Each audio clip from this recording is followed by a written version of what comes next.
Well, those of you who were thinking that day 15 had to be the worst of it, and that couldn't possibly continue on day 16, sorry to be the bearer of bad news. Hey, I'm just a messenger here.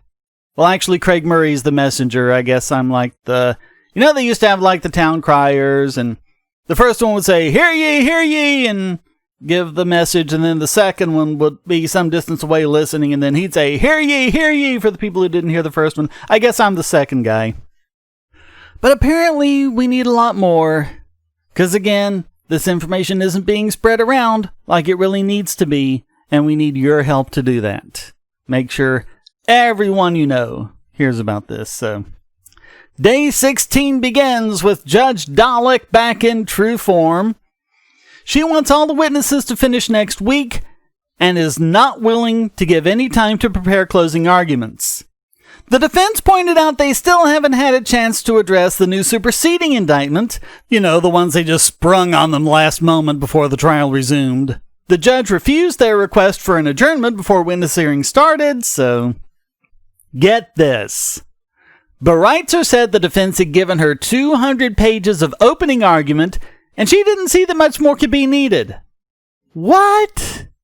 You've given opening arguments? That means you don't give closing arguments? Has she ever been in a courtroom before? Does she know anything about how this works? So Murray says Fitzgerald, who is an old-fashioned gentleman in the very nicest sense of these words, struggled to express his puzzlement that all of the evidence since opening arguments could be dismissed as unnecessary and of no effect. It has been clear to me from day one that I am watching a charade unfold. It is not in the least a shock to me that Bereitzer does not think anything beyond the written opening arguments has any effect.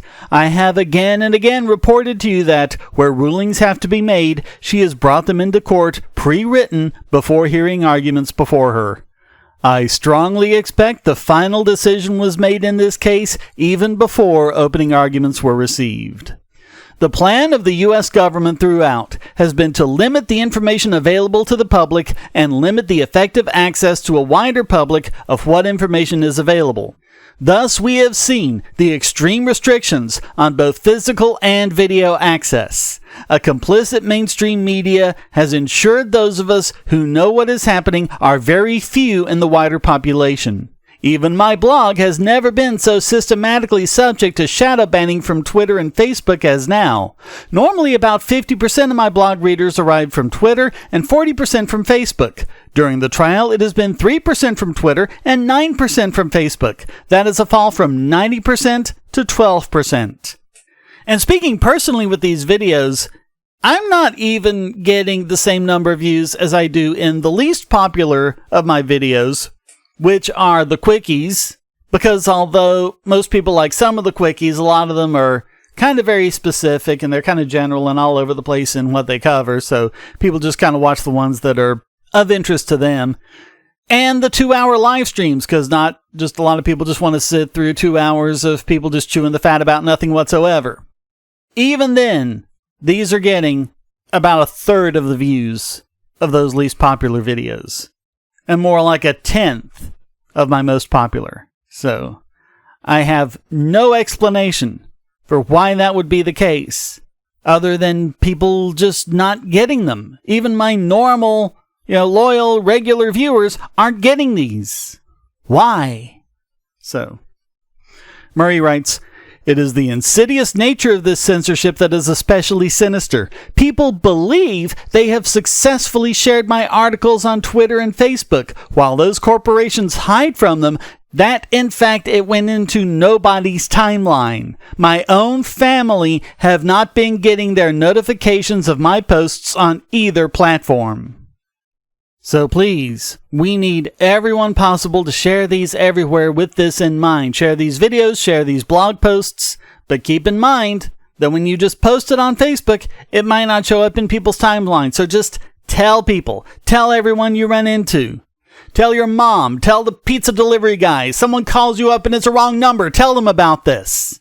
We have to get this information out there. So. The U.S. government responded to Breitzer's pronouncement enthusiastically with the suggestion that closing arguments did not ought to be heard at all. Yeah, this is from a guy who knows that this ruling is in the bag. He doesn't feel he needs closing arguments to convince the judge, because the judge is already bought and paid for. Now, Murray says, I am afraid I am not going to give you a substantive account of Wednesday's witnesses. I've decided that the intimate details of Julian's medical history and condition ought not to be subject to further public curiosity. He's going to go back on this in the next day because it turns out this is really important. So I'm going to go ahead and cover Kevin Gostola's coverage of this testimony on his Shadowproof blog. And Gostola talks about the fact that Julian Assange was diagnosed with Asperger's syndrome, which is a form of autism. You know, there are regulars to this channel and even co-hosts who have been diagnosed with Asperger's. And, of course, my son has autism. Most of you know that. So this is something we're very familiar with and we're very non-judgmental about. But he does say this likely increases Assange's risk of suicide if confined in restrictive prison conditions in the United States, according to a psychiatrist who testified at his extradition trial, and that is Dr. Quentin Deely. And yeah, the thing about autistics is whatever sensory experience you have, they have it like 1,000-fold. So if there's an annoying noise, like you're in a parking lot and the car alarm goes off, that's annoying to you. An autistic, that's like a sensory overload, and it's very upsetting to them. And when you subject an autistic person to things like the conditions at Belmarsh Prison, it's just so much worse for them than it is for the rest of us. So he mentions the cases of Laurie Love and Gary McKinnon. In those cases, the U.S. government was blocked from extraditing them because the United Kingdom High Court of Justice in the case of Love and the British Home Secretary in the case of McKinnon recognized their Asperger's syndrome would result in degrading or inhuman treatment that violated human rights. Now, we've talked about Edward Fitzgerald. He's been defending Assange. He represented Love. And the arguments against the extradition that Fitzgerald put forward in Love's case are nearly identical to the arguments in Assange's case. Particularly, 1. The mere fact of extradition and detention in the United States would be likely to lead to a serious deterioration in the mental health of Mr. Love. 2. To the extent that suicide was prevented by Mr. Love being placed on suicide watch, the conditions in which he would be held on suicide watch or in segregation would lead to a serious and permanent deterioration in his mental health, which was also related to his physical health. Yeah, that's a lot of thing about these suicide watch conditions. I mean, a lot of them were fine, but I won't get into it, but I know someone who was placed in a 24-hour suicide watch, and it was a complete mistake. They thought she was going to kill herself, and she wasn't. She had no intention to, but she was telling what it was like on suicide watch. And in her case, she said everything that they went through was entirely reasonable for thinking that, you know, someone was going to commit suicide. And even then, just being watched all the time, just the nature of it, that itself was very mentally stressful. When we talk about the conditions of the suicide watch programs in these prisons, yeah, they seem to be pretty much designed to make someone suicidal. And so, yeah, you're on suicide watch, so they're stopping you from committing suicide while that's going on. But at the same time, you're basically being mentally abused so that as soon as it's over, you want to kill yourself. So that's a horrible thing that they do. And if you're wondering how these prison suicides can happen, that's exactly how they happen. So Deely said he would find it an unbearable ordeal, and I think his inability to bear that in the context of an acute worsening depression would confer high risk of suicide. And rates of suicide are higher for someone on the autism spectrum. A person with Asperger's syndrome obsesses and ruminates on their circumstances, which could result in him trying to end his life. And James Lewis, the prosecutor, cross-examines. Of course, he tries to discredit Deely and his diagnosis. He says, get this. This is, more of the kind of stuff we saw on day 15. Assange has written books, given speeches, and hosted a chat show for RT, plus no other psychiatrist who saw Assange diagnosed him with Asperger's syndrome. Deely replied, it's possible to both have a diagnosis of Asperger's syndrome and to demonstrate expertise and be authoritative and knowledgeable when talking about certain topics. And the prosecution played clips of the Frontline Club in London from August 2010. Assange participated in a Q&A. Lewis maintained that someone with Asperger's syndrome would not be able to handle this well. Dealey contended this was not unusual for high-functioning, intelligent people on the autism spectrum. And he talked about Dr. Temple Grandin, who is an absolutely wonderful person, writes wonderful books. I highly recommend her book, Thinking in Pictures, if you really want to know what the autistic mind is all about. And so she is able to give compelling talks about her experiences and even joke and hold an audience. But after events, it is harder for her to engage in face-to-face interactions with attendees.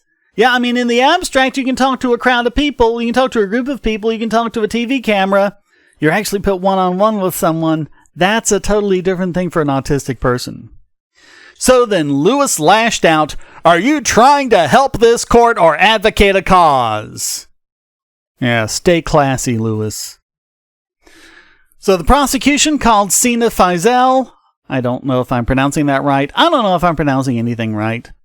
I'm from the South. I pronounce things wrong. Get used to it. But he didn't diagnose Assange with Asperger's syndrome, only said that he had autistic-like traits. So I don't know what help the prosecution thinks that is, but Faisal said it seemed like there are a range of activities that the Bureau of Prisons offer to reduce risk, but just like the defense witnesses, Faisal said he would need to see information on whether they're implemented in practice and the quality of the interventions.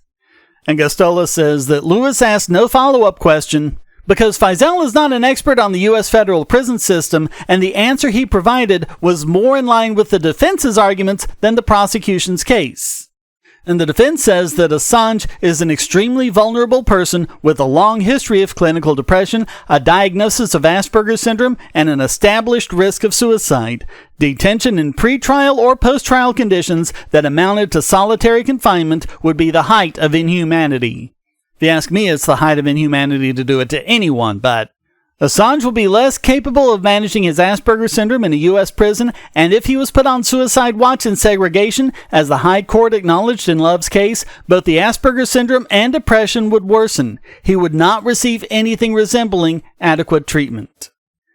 And as the case with Love, Assange would be confined several time zones away from his partner Stella Morris, 2 children, and family and friends who have attended his extradition trial.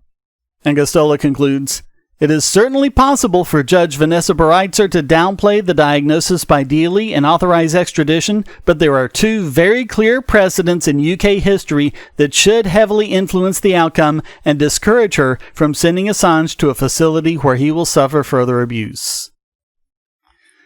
And going back to Murray, he does mention the disgrace of James Lewis QC, and at one point he actually said to Dealey, "Well, you are not looking me in the eye, so does that make you autistic?" And Murray says, "He really did. I am not making this up." And he goes on, "I should say more about Lewis, who is a strange character. Privately very affable, he adopts a tasteless and impolite aggression in cross-examination that looks very unusual indeed. He adopts peculiar postures. After asking aggressive questions, he strikes poses of theatrical pugilism. For example, he puts arms akimbo, thrusts out his chin, and bounces himself up on his feet to the extent that his heels actually leave the floor, while looking round the courtroom in apparent triumph, his gaze pausing to fix that of the judge occasionally. These gestures almost always involve throwing back one or both front panels of his jacket. I think this is some kind of unconscious alpha male signaling in progress, and all these psychiatrists around might link it to his lack of height. It is display behavior, but not really very successful. Lewis has grown a full set during lockdown, and he appears strikingly like a chorus Madelot in a small-town production of HMS Pinafore." I love how Murray writes. And he mentions how Lewis was keen to paint an Elysian picture of prison conditions. As ever, he fell back on the affidavit of Gordon Kromberg, who described the holiday camp that is the ADX maximum security prison in Florence, Colorado, where the prosecution say Julian will probably be incarcerated on conviction. And he includes it, but it's kind of long. You can read over it yourself. But he says this is the jail that was described as a living hell and a fate worse than death by its own warden. Lewis was disingenuous because he knows, and the prosecution have conceded, that if convicted, Julian would most likely be kept in H Block at the ADX under special administrative measures. If he had read on a few paragraphs in Kronberg's affidavit, he would have come to the regime Julian would actually be held under. And we've talked about this before, but if you read it yourself, you can actually see in detail. Murray says, let us be clear about this. William Barr decides who is subjected to this regime and when it may be ameliorated. For at least the first 12 months, you are in solitary confinement, locked in your cell, and allowed out only 3 times a week just to shower. You are permitted no visits and 2 phone calls a month. After 12 months, this can be ameliorated, and we will hear evidence this is rare, to allow 3 phone calls a month and a brief release from the cell 5 times a week to exercise, still in absolute isolation. We have heard evidence this exercise period is usually around 3 a.m. After an indeterminate number of years, you may or may not be allowed to meet another human being. Behind Bereitzer's chilly disdain, behind Lewis's theatrical postures, this hell on earth is what these people are planning to do to Julian. They are calmly discussing how definitely it will kill him, in full knowledge that it is death in life in any event. I sit in the public gallery, perched 8 feet above them all, watching the interaction of the characters in this mask as the lawyers pile up their bundles of papers or stare into their laptops, as Lewis and Fitzgerald exchange pleasantries, as the friendly clerks try to make the IT systems work, and my mind swims in horrified disbelief. They are discussing a fate for my friend as horrible as that of the thousands who, over 500 years ago, were dragged from this very spot and strung up outside. They are all chatting and working away as though we were a normal part of civilized society. The governments who are destroying Julian have, through their agencies, pushed the huge corporations who now control the major internet traffic gateways to ensure my pained and grieving account is seen by very few. My screams of pain and horror are deadened by thick padded walls. We are all locked in. So it's up to you to help us break out. It's up to you, like I said earlier, to make sure as many people as you possibly can know about this. Someone out there surely must know someone influential. Does someone out there know Tim Pool? Can someone get something to Joe Rogan or something like that? Because we need someone capable of reaching a wide audience about this. But this is a case where the right doesn't want to do that because they've been against Assange all along, and this is the Trump administration doing it.